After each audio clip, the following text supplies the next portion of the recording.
રાજકોટ જિલ્લાના ધોરાજી તાલુકાના છત્રાસા ગામમાં દેશી બાવળના લાકડાનું ગેરકાયદેસર કાપવાનું કારસ્તાન ઝડપાયું હોવાનું સામે આવ્યું છે, જેમાં 2 આરોપી સાથે 2 વાહનો પણ પકડી પાડવામાં આવ્યા હતા. તો તાલુકા ફોરેસ્ટ વિભાગની ટીમ દ્વારા છત્રાસા ગામમાં ગેરકાયદેસર દેશી બાવળ કપાતા હોવાની બાતમીના આધારે રેડ પાડવામાં આવી હતી. ત્યારે છત્રાસા ગામમાં રેડ પાડવામાં આવતા 2 શખ્સ અને 2 વાહન સાથે દેશી બાવળનો જથ્થો પકડી પાડવામાં આવ્યો હતો. તો ફોરેસ્ટ વિભાગની ટીમ દ્વારા 2 વાહન બુલેરો અને છકડો રિક્ષા જેની કિંમત અંદાજે 5 લાખ અને દેશી બાવળના લાકડા જેની કિંમત 15,000નો મુદ્દામાલ જપ્ત કરી કાયદેસરની કાર્યવાહી હાથ ધરવામાં આવી હતી. Niharika Pandya, range forest officer, Dhoraji.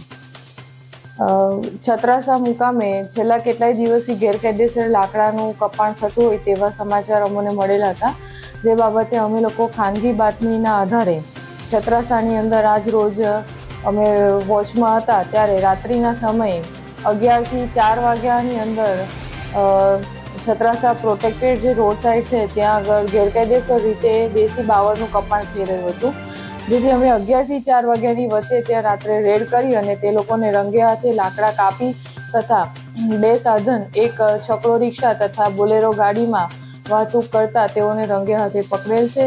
2 આરોપીઓની ધરપકડ કરેલ છે તથા અન્ય આરોપી ફરાર છે, જેની શોધખોળ ચાલુ છે. મુદ્દામાલ અત્યારે તો 157 મણ જેટલો અમને પ્રાપ્ત થયેલ છે. એ સિવાય તેની બોલેરો ગાડી અને રિક્ષા અમે લોકોએ અટક કરેલ છે.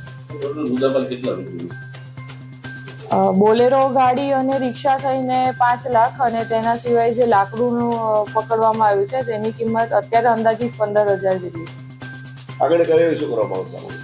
આગળની કાર્યવાહીમાં 2 આરોપીની અટક કરેલી છે, તેની પૂછપરછ ચાલુ છે તથા તેની સાથે જે આરોપીઓ ફરાર થઈ ગયા હતા તેની પણ અત્યારે શોધખોળ ચાલુ છે અને ત્યારબાદ આગળની કાર્યવાહી કરવામાં આવશે. અલ્પેશ ત્રિવેદી સાથે CN24 ન્યૂઝ, ધોરાજી. હવે જુઓ દેશ દુનિયાની તમામ ખબરો તમારી આંગળીના ટેરવે. ઉઠાવો મોબાઈલ અને Google Play Store પરથી ડાઉનલોડ કરો અમારી CN24 ન્યૂઝ મોબાઈલ એપ.